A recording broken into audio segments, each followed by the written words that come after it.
Corona के खिलाफ जंग में भारत को बड़ी कामयाबी मिली। देश को पहली स्वदेशी कोरोना वैक्सीन मिल गई है। एक्सपर्ट कमेटी ने भारत बायोटेक की कोरोना वैक्सीन कोवैक्सीन को इमरजेंसी इस्तेमाल की मंजूरी दे दी है।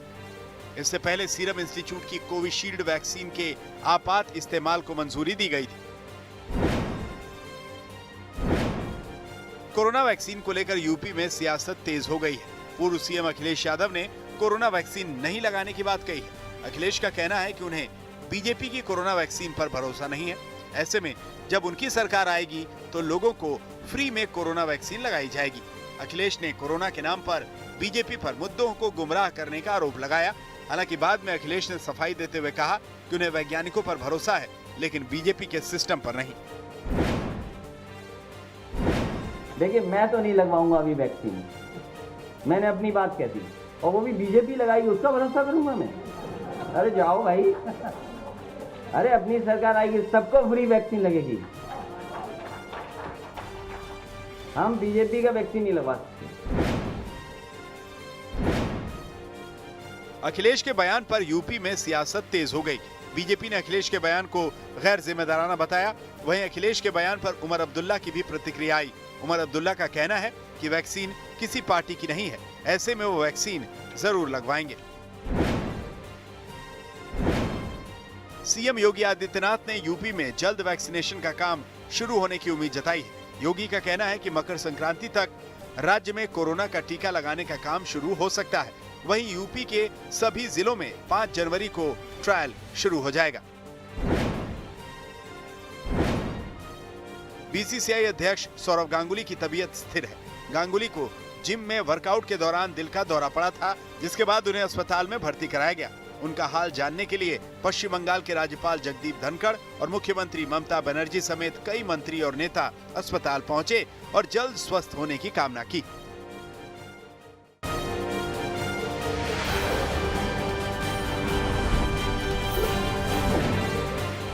सरकार के 8वें दौर की बातचीत से पहले एक बार फिर किसानों ने सख्त तेवर दिखाए हैं। किसानों ने साफ किया है कि उन्हें कृषि कानून वापस लिए जाने से कम मंजूर नहीं। कृषि कानून वापस लिए जाने तक आंदोलन जारी रहेगा।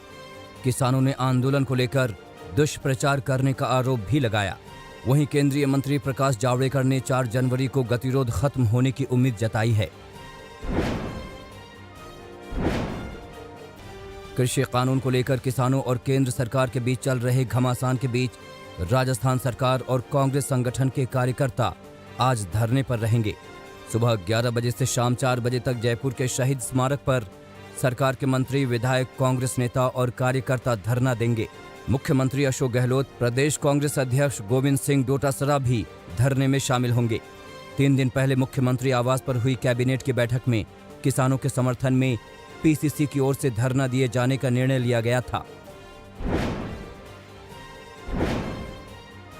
बंगाल में विधानसभा चुनाव से पहले बीजेपी और टीएमसी के बीच जमकर बयानबाजी शुरू हो गई है। मुख्यमंत्री ममता बनर्जी पर निशाना साधने वाले कैलाश विजयवर्गीय के एक ट्वीट पर टीएमसी नेता नुसरत जहां ने पलटवार किया है। उन्होंने ट्वीट किया कि बीजेपी ने हर महिलाओं को अपमानित करने की सीमा लांघ दी है। अमेरिकी डेटा फर्म मॉर्निंग कंसल्ट ने 55% रेटिंग के साथ पीएम मोदी को दुनिया का सबसे स्वीकार्य नेता माना है। ये फर्म दुनिया के टॉप नेताओं के कार्यकाल, उनकी लोकप्रियता, उनकी नीतियों पर नजर रखती है। मॉर्निंग कंसल्ट के सर्वे के मुताबिक 75% लोगों ने प्रधानमंत्री नरेंद्र मोदी का समर्थन किया।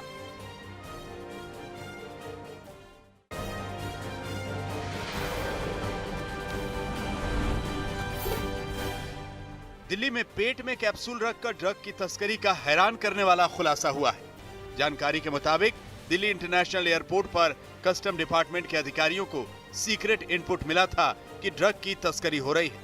अधिकारियों ने जब एक अफगान नागरिक की तलाशी ली तो उसके लोअर एब्डोमेन में कुछ संदिग्ध मटेरियल दिखाई दिया, जिसके बाद आरोपी को अस्पताल ले जाया गया और मेडिकल प्रोसीजर के जरिए 89 प्लास्टिक की टेबलेट बरामद की गई।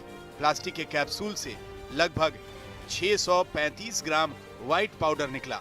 कस्टम अधिकारियों के मुताबिक हेरोइन की इंटरनेशनल मार्केट में इसकी कीमत 4 करोड़ 50 लाख है। प्रयागराज में पुलिस ने अंतर्राज्यीय असलाह तस्कर गैंग का पर्दाफाश किया है। मामला घूरपुर इलाके का है। पुलिस और एसओजी की टीम ने सूचना के आधार पर यहां दबिश दी तो पुलिस के हत्थे 2 हथियार तस्कर चढ़े। दोनों आरोपियों के पास से 12 पिस्टल, 1 तमंचा, भारी मात्रा में जिंदा कारतूस और आईईडी मिला है। आरोपों के मुताबिक ये हथियार आरोपी एमपी के खंडवा से लाते थे और ऑन डिमांड सप्लाई करते थे। पुलिस के मुताबिक पंचायत चुनाव में बवाल करने का भी प्लान था। बिहार के सुपौल में अधिकारियों को कानून का जरा भी भय नहीं रहा। चोरों ने इस बार सारण जिले के डीएम सुब्रत सेन के घर पर धावा बोला है। सुब्रत सेन का घर सुपौल के सिमराही में है। पुलिस के मुताबिक चोरों ने डीएम के घर से लाखों के गहने, सामान और नकद रुपए लूट ले गए। आपको बता दें कि डीएम के घर में पिछले 3 महीने में ये दूसरी चोरी है। पुलिस अब आरोपियों की तलाश में जुट गई है। यूपी के मुरादाबाद में पुलिस के हत्थे एक शातिर ठग चढ़ा है। पुलिस के मुताबिक आरोपी फोन के जरिए लोगों के अकाउंट से पैसे साफ कर देता था। ताजा मामला एक बिजली कर्मचारी का है, जिसके अकाउंट से आरोपी ने 1,75,000 रुपए निकाले थे। पुलिस ने आरोपी का अकाउंट फ्रीज कर दिया है। पुलिस की माने तो आरोपी के 2 साथी पहले ही गिरफ्तार किए जा चुके हैं।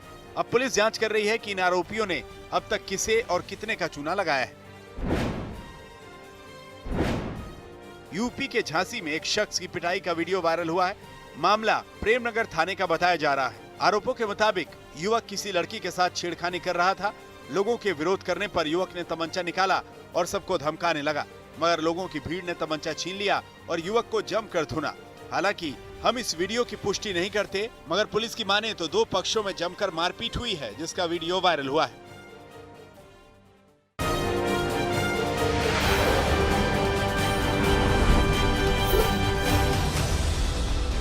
राजस्थान के जैसलमेर में भयानक सड़क हादसा हुआ है। बताया जा रहा है कि नए साल का जश्न मनाने के लिए सैलानी जयपुर से जैसलमेर आ रहे थे, मगर सांगड़ थाना क्षेत्र के फतेहगढ़ के पास सैलानियों की कार अनियंत्रित होकर पलट गई। हादसे में 2 सैलानियों की मौत हो गई, जबकि 2 सैलानी गंभीर रूप से घायल हैं। झारखंड के धनबाद में एक शख्स की पत्थरों से कुचलकर हत्या कर दी गई। मामला धनबाद के झरिया के बोलाडीह का है। यहाँ ईंट भट्टा के पास खून से लथपथ एक शख्स का शव मिला तो हंगामा मच गया। जब पुलिस ने पड़ताल की तो मालूम चला कि मृतक का नाम रोशन है। वो शुक्रवार से लापता था। अब पुलिस जांच में जुटी है कि आखिर इतनी बेरहमी से युवक को किसने मार डाला। उत्तर प्रदेश के मुरादाबाद में दीवार गिरने का हैरान करने वाला वीडियो सामने आया है। मुरादाबाद के कटघर में कोहिनूर तिराहे के पास की ये तस्वीरें देखिए। इस रास्ते से एक शख्स आ रहा है। इस गली में ये महिला अपने 2 बच्चों के साथ आगे बढ़ रही है। अचानक इनके ऊपर ये दीवार गिरती है। हादसा बेहद खौफनाक था। दीवार की चपेट में आने वाले दोनों बच्चे और महिला पुरुष बुरी तरह घायल हैं और चारों का इलाज चल रहा है।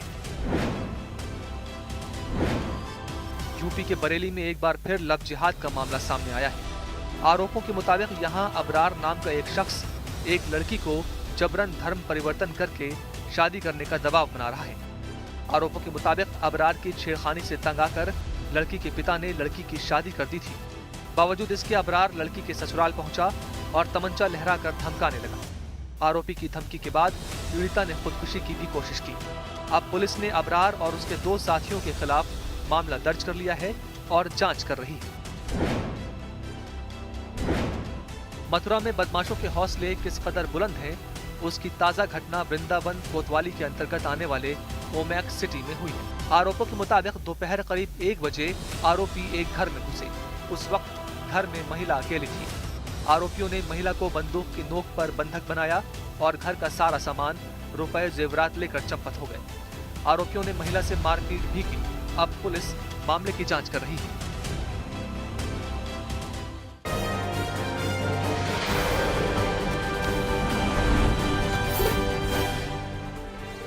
अमेरिका में राष्ट्रपति चुनाव के नतीजों को लेकर राजधानी वॉशिंगटन में अगले हफ्ते बड़ा प्रदर्शन होगा। अमेरिकी राष्ट्रपति डोनाल्ड ट्रंप ने ट्वीट कर जानकारी दी। कहा, चोरी बंद करो, रैली का आयोजन 6 जनवरी को होगा।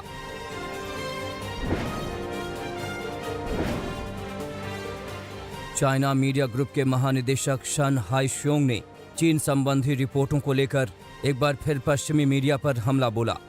हाईशोंग ने पश्चिमी मीडिया को पूर्वाग्रह और विकृतियों को दुरुस्त करने की सलाह दी।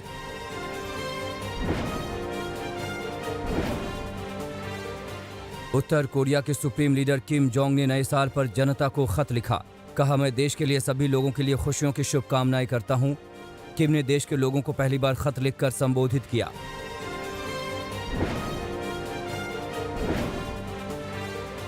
नेपाल की राजधानी काठमांडू में प्रदर्शनों का दौर नहीं थम रहा। एक बार फिर हजारों की संख्या में नाराज प्रदर्शनकारी सड़कों पर उतरे। देश में राजशाही और हिंदू राष्ट्र घोषित करने की मांग कर रहे हैं।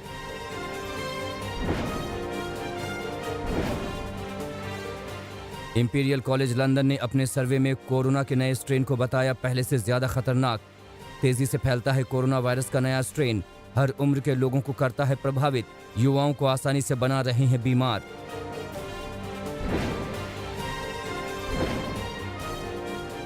ऑस्ट्रेलिया के सिडनी में कोरोना के नए स्ट्रेन से संक्रमित 7 लोगों की पहचान के बाद स्थानीय प्रशासन सख्त हुआ। सिडनी, वोलोंगोंग, सेंट्रल कोस्ट और ब्लू माउंटेन्स में नए प्रतिबंध को लागू किया गया। इंडोर में भी मास्क लगाना अनिवार्य किया गया।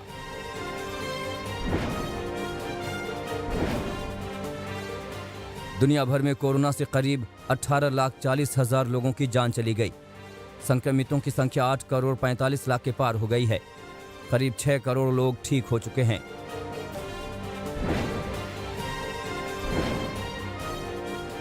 रूस के मॉस्को में मेडिकल स्टाफ और डॉक्टरों ने कोरोना से संक्रमित मरीजों को नए साल की बधाई दी।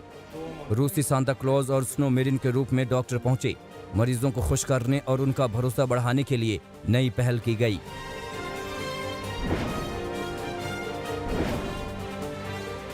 नॉर्वे के बाद उत्तरी स्पेन में जबरदस्त हिमस्खलन में एक की मौत हो गई है, जबकि 2 साल के एक बच्चे समेत 5 लोगों को रेस्क्यू किया गया। मौके पर राहत बचाव का काम अभी भी जारी है।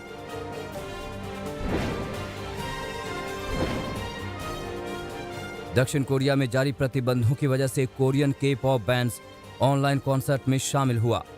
यूट्यूब पर लाइव स्ट्रीमिंग के जरिए 186 देशों में 35 मिलियन लोगों ने कार्यक्रम देखा।